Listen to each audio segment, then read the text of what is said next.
روشلات ناوین کجر و جلات مدنی فرحو ویژه کردان آدفکی سرهلدیره و دم امروف گهداریا دنگ بیجاندکه سردمین فلاکت و توفانی دین بیر امروف جبر که هر ستران بانگا هواریه و تجاریه که زیکورا خشک و دایی گوشنانه هر ستران بویارک جواکی و اکولوژیکه ایروژی کردستانی فلاکت و توفانه که دجین اف توفان جی هم جواکینه هم اکولوژیکن تاریتیا سردمی گرانه و جی تاریتیا 100 سالا ناوین دجواردره جبو ویجی اف سردم وک سردما تاریتیا تکنولوژیا پیشکتی تی بناف کرن کلام و سترانین به تکنولوژیا پیشکتی جی زور و زحمتن فلاکت و توفانین مزن به سمبولین خوزایی باشترتین و گوتن گرزیده تکنولوژی ده سترانی ده جیه بگره گمان دکم ده سترانه که مکانیکی در بکه و هولی تکنولوژی ده هلبست ده بلکی باش وره گوتن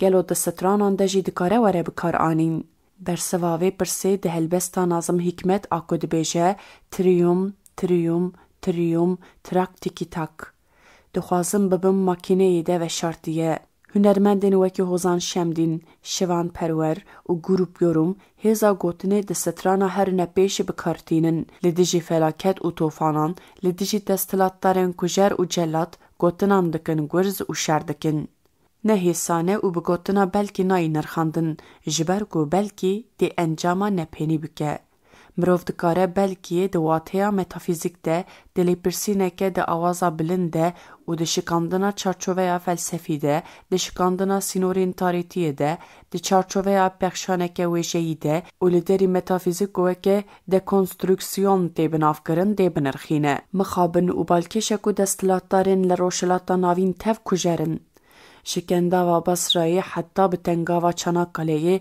جبنداوا سویش حتی دریا سپی و دریا سور دستلاتدار آن کجرن آنجی نیو مونارشیکین فاشیستن جورتکاریا کسین وکی ولی عهد عربستان سعودی مروان دمالا خود ده کجن میناک کشتنا روزنامه‌گر جمال کاشقچی یا کنسولخانه یا سعودی یا استانبولی فیلسوف سردمی عبدالله اوجلان مدرنیته کاپیتالیست و مدرنیته دموکراتیک جهو جدا کریه دستنشان کریه که مدرنیته کاپیتالیست جبل هشمندی بازار تالان و شلاندنی جتونه کرنه اکولوژیک و جواکان بتشتکیدن و مجول نابه. جواکین بریسک آواده که لی مدرنیته دموکراتیک نرخین مروواهی و اکولوژی دو پاریزه. مروواهی مجبور مدرنیته دموکراتیک اساس بگره. ev nirxandin jî dide xuya kirin ku karbidestî û karsazî yan jî pêşketina teknolojî her dem nayê wateya pêşketineke erênî. Ji bo pêşketina erênî siyaseta demokratîk, gelê demokratîk û hişmendiya modern şert ê ku nebe nabe ye. Bi gotina sosyologê Elmanî pisporê qeyranên civakî û ekolojîk Ulrich Beck, modernîteye veguharînê refleksî ve modernîzasyon û divê ji bo hêza leşkerîneyê bikaranîn. Heke modernite bikeve bin fermana leşkerî nabe modernite. Mixabin di serdema me de modernite bûye rîsk û metirsiya civakan. Pergal û statuya netewa dewletan dixwaze tofan û felekan bi girêdana qirawatê veşêre. Dibêjim colanî û 27 çeteyên li dora wî tofan û felaketin. Colanî bi desteyakan fîdanê dewşirme, qirawatê girê bide jî firaza wî ya berê, reng, temtêl û firaza wî ya pêşerêjiyê ye. Hêvî dikim ku ez şaş bim, lê ne bawerim ku colanî kirasekê modernîteya demokratîk li xwe bike. Ji niha ve ew û Îran, ew û civaka Elewî li hev nakin. Êrişî civaka Elewiyan dikin. Bi taybetî Tirkiye, ji aliyekî ve terîqatan bi pêş dixe. Müdüriyeta olê bi şûr derdikeve ser minberê. Ji aliyê din ve çeteyên xarîcî, îxwanî û selefî meşrû dike. Lewma Kurdan, tevgera azadiya Kurd daxwazên gelê Kurd ên demokratîk krîminalîze dike û li Kurdistanê rîsk, felaket û tofanan radike. Raya giştî jî bi gotina terorê dixapîne. Lê ew bûye çavkaniya terora dewletê û finansekirina komên paramîlter. Li gor Medya Tirk di dema ertêja ku navenda wê Mereş bû de di 20 Sibata 2023yan tenê ji Ewropayê alîkariya nêzîkî 4 milyar euro çûye Tirkiyeyê. Mixabin heta îro tofanzede li sürgûnê ne, yan jî dibin konan de di konteyneran de dijîn. Erdogan û desthilatdariya wî alîkarî weke rantê û ji bo şerê taybet li dijî Kurdan bikar anîn. Noteke Dinya Sıfır û û qirêj bi karanîna koçberên Sûriye û şantaja li dijî Yekîneyên Ewropayê. Ango potansiyela felaketên faşîzma li Tirkiyeyê û li Kurdistanê ev dîmene. Ji bo vê çendê min behsa wêjeya devkiya Kurdan kir, ev wêje çavdêriya serdemên cuda dike. Dema ku mirov guhdariya mîrê zirav dike, mirov bixwaze, nexwaze, banga her ne pêş dike û dixwaze kum û kolasê mîrê zirav li mazatê neyê firotin.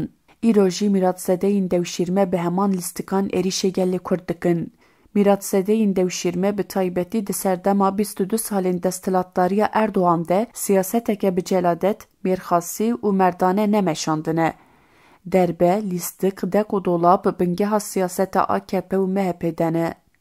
Nazım Hikmet jî di helbesta 28 Kanûnê Sanî de ku li ser Mustafa Subhî û hevalên wî nivîsiye de dibêje dirêyîn haw haw heq du rê heval ji bîr nekeve. Burjûwazî kengî me bixapîne bi vî rengî diqîre haw haw heq du.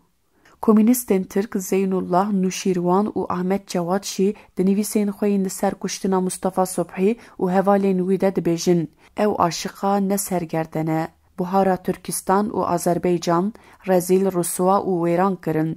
Niha jî dixwazin Anatolyayê rezîl rûsûa û talan bikin. Vêca dema ku mîratsedeyên dewşîrme bi çeteyên paramîlîter Anesê û bermayiyên Daişê re êrişê Kurdan û gelên li Rojava dikin, stranên kevn di mêjiyê min de olan didin. Bêguman hunermendên Kurd ên îro mîrateya wêjeya devkî weke referans digirin. Dema ku derdikevin ser dikê jî ji ber dilêşa xwe tenê bi stranan qîma xwe nayînin, çend gotinan jî dibêjin. Bi gotinên tazî faşîzma mîratsedeyên dewşîrme mehkûm dikin. Başê dest bi stranan dikin. Hem gotinên wan hem stranên wan agirê têkoşîna gelin û têkoşîneke alternatîf e. Skandaleke din jî serdana Welîd Can Polat al Enqereyê bû. Dêzanîn ku gelê Durzî ji kuştina Kemal Can Polat Hafız Esad berpirsiyar digire. Têkçûna Beşar Esad jî bi dilê Welîd Can Polat û tevahiya civaka Durzî bû. Li pêşengê dînî yê civaka Durzî Şêx Hikmet El Hicrî dema ku çû civîna Berûdê ji tora medya Elbisiyê re axivî û li Sûriyeyê banga tifaqa biratiyê û demokrasiyê kir. Welîd Can Polat mirovekî di celadetê siyasetê de tênaskirin, gelo bi çê hêviyê çû Enqereyê û bi Erdogan re hevdîtin kir. Serdema me ji bo gelek pêşketinan afiz e û pêdivî bi bersiva gelek pirsan heye. Pêşeroja têkoşîna li dijî destdirêjiyên Tirkiyeyê yên li Sûriyeyan û pêdivî bi yekîtiya gelan heye. Envartera 13 sala şerê li Sûriyê û helwesta Tirkiyeyê tabloya rast a siyaseta Tirkiyeyê datîne berçavan. Nazım Hikmet belaş negot haw haw heq du.